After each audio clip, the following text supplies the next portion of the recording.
भजन 27 7 और 8 पद।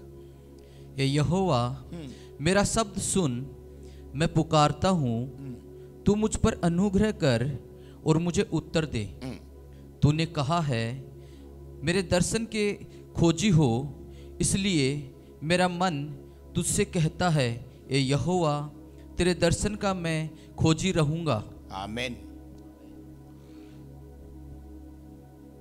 परमेश्वर के दर्शन के विषय में और अनुग्रह के विषय में दो शब्द यहां पर दाऊद बात कर रहा है, द ग्रेस ऑफ गॉड और परमेश्वर को देखना या निहारना या उसका दर्शन करना। मेरे अजीजों, अगर हम परमेश्वर का दर्शन कर नहीं सकते थे तो परमेश्वर कभी भी ये नहीं कहता कि तुम मेरे दर्शन के अभिलाषी हो जाओ। साफ बोल देता तुम मेरा दर्शन नहीं कर सकते। दूसरा इतिहास 7 अध्याय उसके 14 पद से अगर अपन जब पढ़ते हैं तो वहां पर हमको ये बात देखने को मिलती है कि परमेश्वर अपने लोगों से अपने दर्शन के अभिलाषी होने के विषय में बात कर रहा है। पढ़ेंगे जरा। तब यदि मेरी प्रजा के लोग जो मेरे कहलाते हैं, दर्शन एक दूसरों को नहीं मिलेगा, पहले उसका होना पड़ेगा। हालेलुया। ठीक है जी, हाँ जी। कोई भी चीज ऐसी नहीं मिलती, पहले वायदे करने पड़ते हैं। परमेश्वर भी ऐसे ही मिलता है, पहले वायदे होते हैं उसके साथ। यदि मेरी प्रजा के लोग जो मेरे कहलाते हैं, दीन होकर, पहली बात उनको क्या बनना है? दीन बनना है, नम्र बनना है और प्रार्थना करें। फिर दूसरी बात प्रार्थना का जीवन होना। फिर और मेरे दर्शन के खोजी होकर, यहां पर प्रभु का वचन कहता है मेरे दर्शन के खोजी बनो। खोजी का मतलब होता है सीकर। सीकर का मतलब होता है एक ख्वाहिश, एक इच्छा रखने वाला व्यक्ति। अधिक जानकारी प्राप्त करने के लिए एक क्यूरियोसिटी होना, उसको बोलते हैं खोजी। जब तक हमारे जीवन में प्यास नहीं है, आपके सामने कितना भी ठंडा रखो कोई मतलब नहीं। लेकिन अगर प्यासे को आप थोड़ा सा भी कोई चरे का पानी भी दे दोगे तो वो उसके लिए अमृत है। लेकिन अगर प्यास ही नहीं है तो आप कितना भी बढ़िया कोल्ड ड्रिंक रखो उसके सामने, उसके लिए कोई वैल्यू नहीं रखता। प्यास का होना बहुत जरूरी है। और अपनी बुरी चाल से फिरें। एक शर्त है वहां पर, अगर आप दर्शन के अभिलाषी होना चाहते हो तो आंखों को पवित्र करो, विचारों को पवित्र करो, हृदय को पवित्र करो, अपने शरीर के अंगों को पवित्र करो। ये तो सभी धर्म सिखाते भाई। पर यहां जो है, सभी धर्म जो बात करते हैं वो शारीरिक सफाई की बात करते हैं, पर यीशु मसीह शारीरिक और बाहरी सफाई से ज्यादा आपके मन की तैयारी और आपका भीतरी मनुष्यत्व पवित्र चाहता है। आपके विचार पवित्र चाहता है। आप चाहता है कि उसके लोग बुरी चाल से फिर जाएं, गलत काम करना छोड़ दें। और तो मैं स्वर्ग में से सुनकर उनका पाप क्षमा करूंगा। पहली बात, परमेश्वर हमारे पाप क्षमा करेगा और उनके देश को ज्यों का त्यों कर दूंगा। और क्या कर दूंगा? मैं ज्यों का त्यों कर दूंगा। आगे भी पढ़ दो 1-2 आयत। अब से जो प्रार्थना इस स्थान में की जाएगी, और उस पर मेरी आंखें खुली और मेरे कान लगे रहेंगे। प्रभु का वचन कहता है तुम पवित्र बने रहोगे और जो कुछ मुझसे मांगोगे तुम्हारे ऊपर मेरी आंख और मेरे कान तुम्हारी ओर लगे रहेंगे। और क्योंकि अब मैंने इस भवन को अपना लिया है। इस भवन का क्या मतलब है? आप उसका भवन है। उसने आपको अपना लिया है, आपको एक्सेप्ट कर लिया है, आपको ग्रहण कर लिया है, आपके साथ रहने के लिए वो तैयार हो गया है। हालेलुया। बट आप उसका भवन है। वो कहता मैं आपको अपना रहा हूं। आगे, और पवित्र किया है, और कि मेरा नाम सदा के लिए इसमें बना रहे। आपके अंदर बना रहेगा, आपके परिवार में बना रहेगा। और मेरी आंखें और मेरा मन दोनों नित्य यही लगे रहेंगे, यही इसी भवन में लगा रहेगा, तुझ में लगा रहेगा, क्योंकि तू मेरी है, तू मेरा है। हालेलुया। आगे भी बढ़ दो भाई। यदि तू अपने पिता दाऊद के समान अपने को मेरे सम्मुख जानकर, कितनी बढ़िया बात, दाऊद का एग्जाम्पल देते हुए सुलेमान को लिख रहा है कि यदि तेरे पिता के समान, दाऊद के समान तू भी सारे मेरे सम्मुख जानकर चलता रहे, मुझे अपने सम्मुख जानकर चलता रहे, और मेरी सब आज्ञाओं के अनुसार किया करे, तो मैं तेरी राजगद्दी को स्थिर रखूंगा। तो मैं तेरी राजगद्दी को क्या करूंगा? स्थिर कर दूंगा। हालेलुया। खैर मेरा विषय ये नहीं है, लेकिन मैं आप सिर्फ आपको बताना चाहता हूं कि आप, प्रभु ने कहा तुम मेरे दर्शन के अभिलाषी हो। एक दिन मूसा, जो परमेश्वर का एक बहुत अभिषिक्त दास था, निर्गमन 33 अध्याय में मैं आपको ले जाना चाहता हूं और वहां एक बहुत ही अच्छी बात आपको बताना चाहता हूं। तुम लोग उस देश को जाओ जिसमें दूध और मधु की धाराएं बहती हैं, परंतु तुम हठीले हो। परंतु तुम क्या हो? तुम्हारा स्वभाव कैसा है? हठीले। मैं तुम्हें कहां ले जा रहा हूं? कनान, जहां दूध और मधु की धाराएं बहती है। मैं तुम्हारे बेटरमेंट के लिए काम कर रहा हूं, मैं तुम्हारे अच्छे होने के लिए काम कर रहा हूं, मैं काम कर रहा हूं और तुम्हारे को वो काम समझ में नहीं आता। कभी कभी ऐसा होता है ना, अच्छी चीजें रास नहीं आती। परमेश्वर कह रहा है मैं तुम्हारे बेटरमेंट के लिए काम कर रहा हूं, टाइम जरूर लगेगा। मिस्र से कनान 40 साल का सफर, 40 साल के सफर के बाद एक बेटर देश आएगा जहां दूध और मधु की धाराएं बहती है। सब चीज इफरात से होगी आपके पास जब इस जंगल का सफर आप पूरा कर लोगे। कुछ लोग पूरा कर चुके हैं और कुछ लोग करने की तैयारी में हैं। हालेलुया। उस सफर में तकलीफें हैं, लेकिन उस सफर की बाद दूध और मधु की धाराएं हैं। तो परमेश्वर ने उनसे कहा तुम क्या हो? कई बार हम अपने जीवन में हठीलापन करते हैं। मैं इतने दिन से जा रहा हूं, कुछ हो तो रहा नहीं है।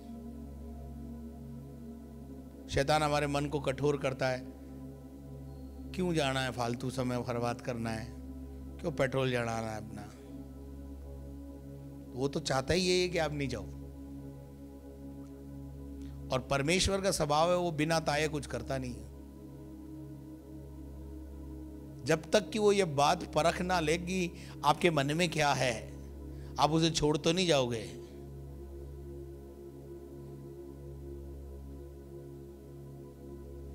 तब तक बात पक्की नहीं होती भाई साहब। लेकिन जब बात पक्की हो जाती है फिर तो बात पक्की है। अब परमेश्वर उससे कहता है कि मैं फेडअप हो गया हूं, तुम हटीले हो, अब मैं तुम्हें एक आदेश दे रहा हूं। पढ़ो, आदेश क्या था? इस कारण मैं तुम्हारे बीच में होके न चलूंगा। अब तक मैं तुम्हारे साथ चला, अब तक मैं तुम्हारे बीच में चला। निर्गमन 2 अध्याय 3 अध्याय को जब आप पढ़ते हैं, वहां से लेकर के निर्गमन के 33वें अध्याय तक, यानी आपको मैं बताऊं कि होरेब पर्वत पर परमेश्वर उनकी अगुवाई खुद आगे पीछे चल के करता रहा। लेकिन अब परमेश्वर परेशान हो गया है क्योंकि उन्होंने परमेश्वर को छोड़ के वापस मूर्तियों के अंदर अपना ध्यान लगा दिया। इसलिए परमेश्वर ने आज उनको एक शब्द बोल दिया, no, I am not ready to move with you. अब मैं आगे तुम्हारे साथ बढ़ूंगा नहीं, क्योंकि तुम हटीले हो। और ऐसा ना हो कि मैं तुम्हारे हटीलेपन की वजह से परेशान होकर तुम्हारों को सत्यानाश कर दूं। ये भी प्यार है, इसमें भी क्या है? प्यार है। कभी कभी डांट में भी प्यार होता है, ध्यान रखना। डांटा उसे ही जाता है जिसको प्यार किया जाता है, नहीं तो छोड़ दिया जाता है। भाड़ में जा, जो तेरी मर्जी है जो कर यार, मेरे को क्या है। लेकिन डांटा उसे जाता है जिससे हम प्यार करते हैं। इस डांट में, इस बात में भी परमेश्वर का प्रेम दिख रहा है कि अब मैं ऐसा ना हो कि गुस्से में जलजलाहट में झापड़ मार दूं। इसलिए क्या बोलते हैं, चली जा तू मेरे सामने से, नहीं बोलते।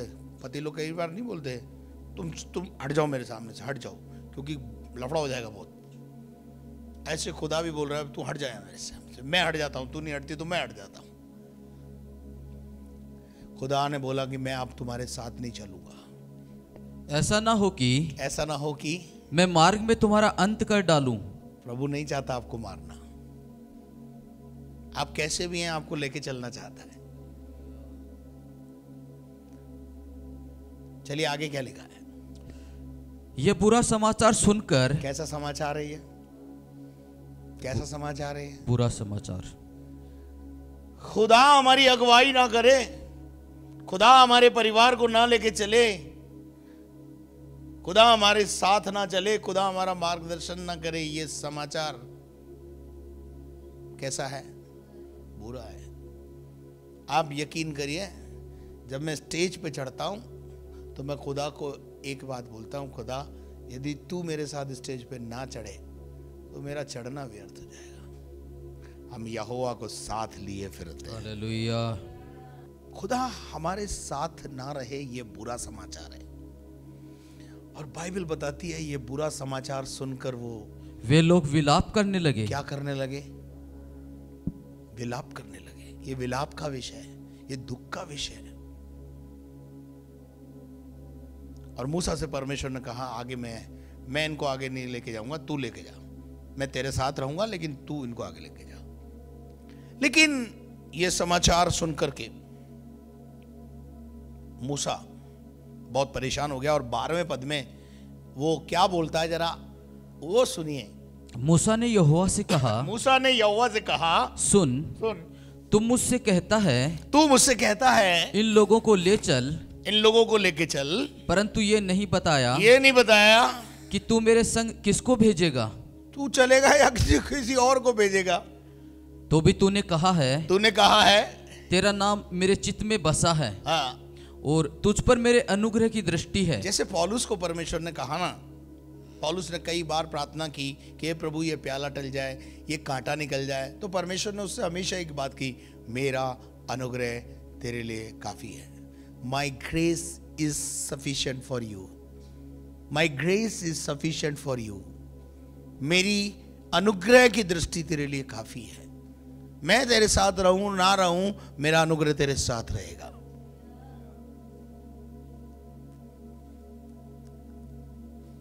अब कई बार हमारे जीवन के अंदर अनुग्रह तो है, लेकिन मूसा ने एक बहुत अच्छा सवाल किया वहां से, बहुत अच्छा सवाल। मैं उस सवाल से आपको समझाना चाहता हूं, पढ़िए। और अब यदि मुझ पर तेरे अनुग्रह की दृष्टि हो, अब मेरे ऊपर तेरे अनुग्रह की दृष्टि है, तो मुझे अपनी गति समझा दे। मुझे अपनी गति समझा दे। गति का मतलब होता है अपनी योजना समझा दे। तू चाहता क्या है हमसे, वो समझा दे, जिससे जब मैं तेरा ज्ञान पाऊं, हाँ, तब तेरे अनुग्रह की दृष्टि मुझ पर बनी रहे। और फिर ये भी ध्यान रख, हाँ, कि ये जाति तेरी प्रजा है। प्रभु को याद दिला रहा परमेश्वर को, ये पराये नहीं है, ये तेरे ही हैं। मैंने तो इनको जन्म नहीं दिया, तूने ही इनको मिस्र से निकाल के लाया है। ये मध्यस्थता कर रहा है। ये ध्यान रख कि ये कौन है, ये तेरी ही प्रजा है। निकम्मी है तो भी तेरी है, और अच्छी है तो भी तेरी है। कई बार हमारे साथ ऐसा होता है, हमारे बच्चे घर में गड़बड़ करते हैं तो भैया जैसे भी हैं वो हमारे तो हैं ना। विश्वासी जब गलती करता है, गड़बड़ करता है, तो पास्टर को जिम्मेदारी लेनी पड़ती है। हाँ भैया मेरा ही है। मेरे असीसों, परमेश्वर ने मूसा की इस बात को ध्यान से सुना। वो हमारी बातों को ध्यान से सुनता है, और अगले ही क्षण, अगले ही बात में परमेश्वर उससे क्या कहता, देखिए पढ़िए। परमेश्वर यहोवा ने कहा, हाँ, मैं आप तेरे साथ चलूंगा। क्या बोला? लोगों के साथ नहीं चलूंगा। सुन रहे हैं आप? पर मैं तेरे साथ चलूंगा, और मैं आप तेरे साथ चलूंगा, हाँ, और तुझे विश्राम दूंगा। Second point, I will give you rest, I will give you peace. कई बार हमारे जीवन के अंदर हम सेवकाई में होते हैं और मसीही जीवन में होते हैं, तब भी स्ट्रगल भरी लाइफ होती है हमारी, समस्याएं बहुत है। ये मूसा का जो जीवन है ना, लोगों की समस्याओं से घिरा हुआ है, चारों तरफ परेशानियां ही परेशानियों का दौर है, पर परमेश्वर इससे कह रहा है मैं तुझे विश्राम दूंगा। हालेलुया। मेरा अनुग्रह तेरे लिए काफी है, मेरी उपस्थिति से बढ़कर मेरा अनुग्रह तेरे लिए काफी है। मैं तेरे साथ चलूंगा, मेरा अनुग्रह तेरे साथ चलेगा। उसके बाद क्या लिखा है? उसने उससे कहा, यदि तू आप न चले, हमें यहां से आगे न ले जा। मूसा तो मूसा है मूसा तो मूसा है। पड़ोसी को बोलो मूसा तो मूसा है। मूसा ने क्या किया मालूम है? परमेश्वर को कैसे राजी किया। देखो, परमेश्वर को राजी कर सकते हो आप, परमेश्वर के इरादों को बदल सकते हो आप। मूसा ने परमेश्वर से क्या कह दिया? यदि तू आप ना चले तो हमें भी यहां से आगे, मैं भी नहीं चढ़ने वाला, मैं भी नहीं जाने वाला। यदि तू साथ ना जाए तो हमारा तो सफर ही बेकार है। यहां मूसा भी परमेश्वर को क्या कर रहा है? राजी कर रहा है। खुदा को मनाना सीखिए। खुदा को, जैसे आप कभी कभी इंसानों की मनवार करते हैं ना, नहीं करते इंसानों की मनवार। एक पास्टर को अपने घर बुलाने के लिए आपको कितनी मनवार करनी पड़ती है, उससे भी ज्यादा मनवार आपको खुदा की करनी है कि खुदा मेरे घर में आ जाए, मेरे जीवन में आ जाए, मेरे साथ चले, मेरे आगे चले, मेरे पीछे चले, मेरी ध्यान रखे। हालेलुया। मेरे अजीजों, आगे क्या लिखता है, पढ़िए। ये कैसे जाना जाए कि तेरे अनुग्रह की दृष्टि मुझ पर। अब ये बहुत अच्छा एक सवाल, ये कैसे जानूं मैं कि अनुग्रह है तेरा मुझ पर और अपनी प्रजा पर है। चारों तरफ तो स्ट्रगल है, चारों तरफ आपके स्ट्रगल है। ध्यान से सुनिएगा, आपकी लाइफ में स्ट्रगल है। आप स्ट्रगल को स्ट्रगल की जगह पे रहने दीजिए, उस अनुग्रह को काम में लीजिए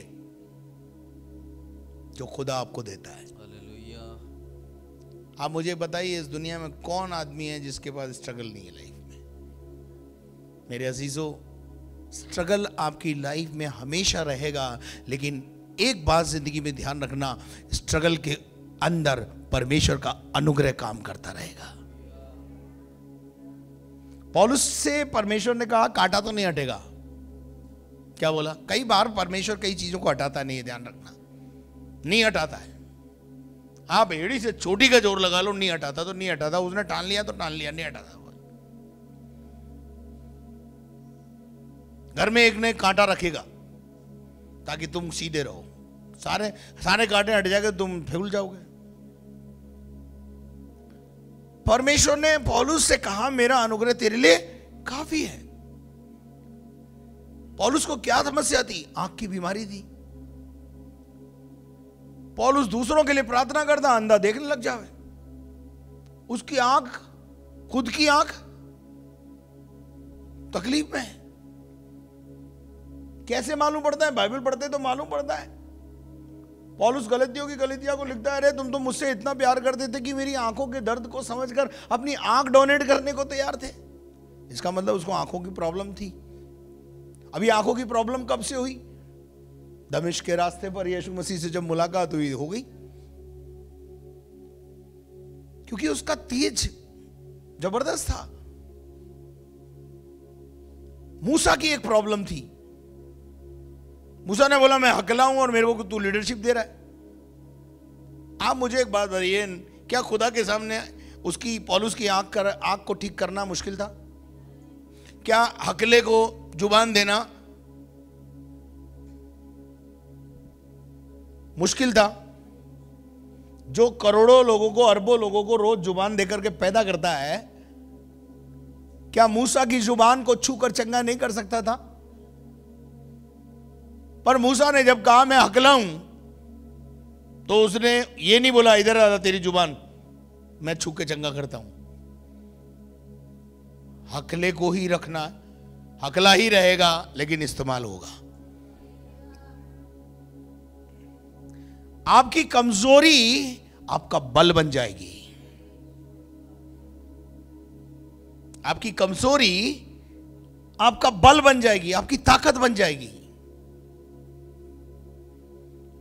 और परमेश्वर आपको सामर्थी बना देगा।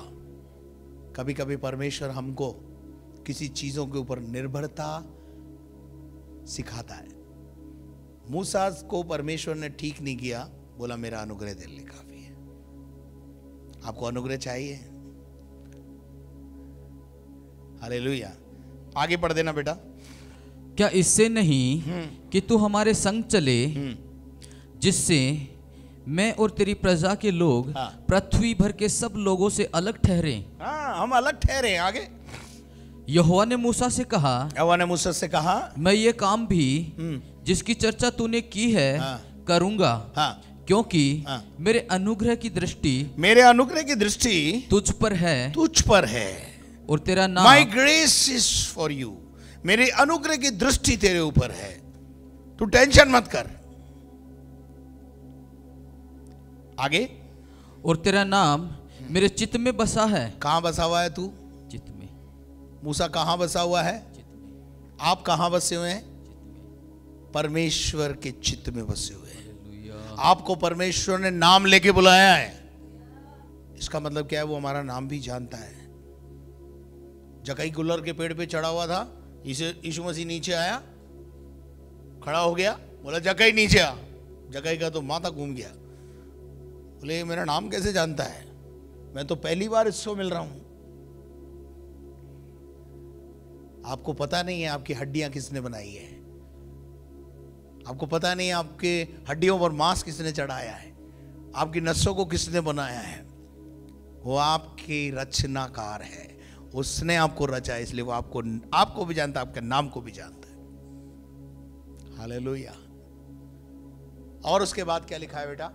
और तेरा नाम मेरे चित्त में बसा है। आगे, मूसा ने कहा मुझे अपना तेज दिखा दे। मूसा ने क्या कहा? मुझे अपना तेज दिखा दे, यानी एक दर्शन दे दे, एक झलक दिखा दे।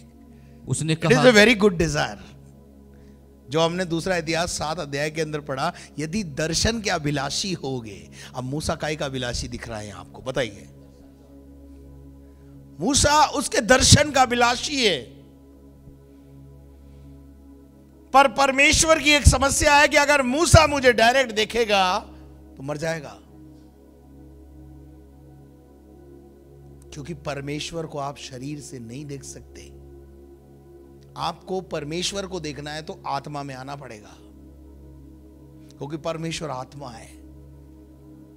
अगर आप शरीर में उसे दर्शन पाने की कोशिश करेंगे तो आप मर सकते हैं। आपके साथ समस्या हो सकती है। कैसे समस्या? दमिश्क के रास्ते पर तो शाऊल जा रहा था, तेज रोशनी उसके ऊपर आई और उस रोशनी के कारण वो गिर गया। गिरने के बाद जब उठा तो जीवन तो बदल गया, लेकिन आंखें चौंधिया गई और जीवन भर। आपको पता है पौलुस की हर पत्री के अंदर पौलुस ने लिखी नहीं है, वो नीचे आखिरी आयत में लिखता है, मैं अपने हाथ से तुम्हें नमस्कार लिखता हूं। इसका मतलब क्या है मालूम है? सिर्फ वो एक आखिरी लाइन लिखता है बड़ी मुश्किल से, बाकी सब वो बोलता है और कोई राइट करता है। समझ में आ रही बात? नहीं समझ में। क्यों नहीं लिख पा रहा था वो? क्योंकि उसकी आंखें प्रॉपर उसके लिए वर्क नहीं कर रही थी। और उसकी आंख खराब होने का कारण क्या था? वो तेज रोशनी। इसका मतलब ये नहीं कि मैं यीशु मसीह को दोषी ठहरा रहा हूं कि तूने ऐसा दर्शन क्यों दिया, लेकिन परमेश्वर का अनुग्रह हमेशा शाऊल के साथ यानी पौलुस के साथ बना रहा।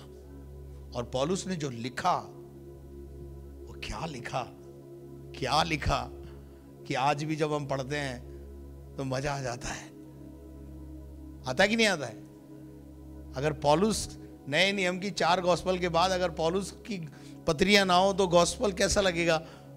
गॉस्पल प्रीच करने में भी शायद मेरे को लगता है कि प्रॉब्लम्स आएंगी। लेकिन जब पौलुस की बातों को यीशु मसीह की बातों से मिलाकर जब हम प्रचार करते हैं, मजा आ जाता है, क्योंकि उसने आत्मा में लिखा, शरीर में नहीं लिखा। अब जब वो परमेश्वर से उसने कहा मुझे दर्शन दे, तो परमेश्वर ने कहा यह भी चौंध दिया जाएगा अगर मैं दर्शन। परमेश्वर ने उससे स्पष्ट कहा तू मेरा मुख का दर्शन नहीं कर सकता। हम सूर्य को नहीं निहार सकते, तो सूर्य के बनाने वाले को कैसे निहार पाएंगे? लेकिन परमेश्वर हमारे मनोरथों को पूरा करता है, हमारी समस्याओं का समाधान निकालता है, और उसने समाधान निकाला। यहां पर अगली आयत में परमेश्वर ने मूसा से कहा तू मेरे मुख का दर्शन नहीं करेगा, परंतु और जब मैं तुझे दिखाई देने के लिए निकलूंगा तब तू चट्टान के पीछे छुपना, और वो चट्टान यीशु मसीह है। बिना चट्टान के खुदा का दर्शन नहीं है। और आज से 2000 साल पहले परमेश्वर ने अपने आप को अपने पुत्र के द्वारा धरती पर प्रकट किया। जिसने पुत्र को देखा उसने पिता को देखा। समाधान निकाला। स्वयं धरती पे नहीं आया, पुत्र का रूप धारण करा, अपने तेज को छोड़ा, अपने सिंहासन को छोड़ा, लोगों के बीच में डेरा किया।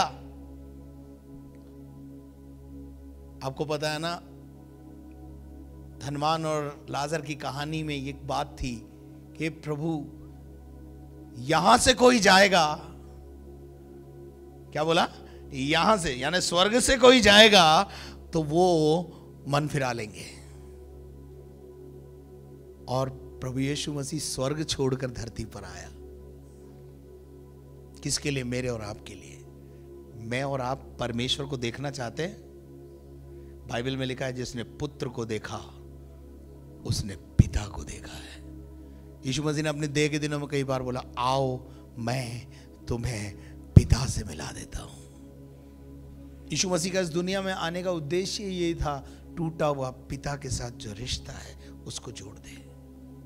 And Jesus is the only way.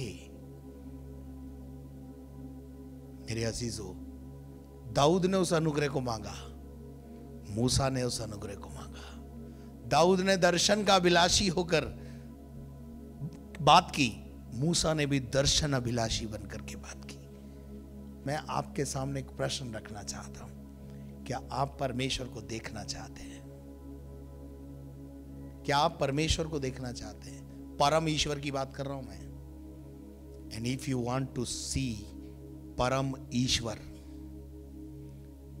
Look to the Jesus. जब आप यीशु को देखोगे परमेश्वर का प्यार प्रकट होगा। जब आप यीशु को देखोगे परमेश्वर का स्वभाव प्रकट होगा। हमने परमेश्वर को नहीं देखा, हमने पुत्र यीशु मसीह को देखा, और पुत्र में वो सब बातें देखी जो पिता में पाई जाती है। लोगों को ये बताइए, परमेश्वर को देखना है तो रास्ता एक है। यीशु मसीह ने यूहन्ना 14:6 में स्पष्ट रूप से कहा, बिना मेरे कोई पिता के पास नहीं जा सकता। I am only way.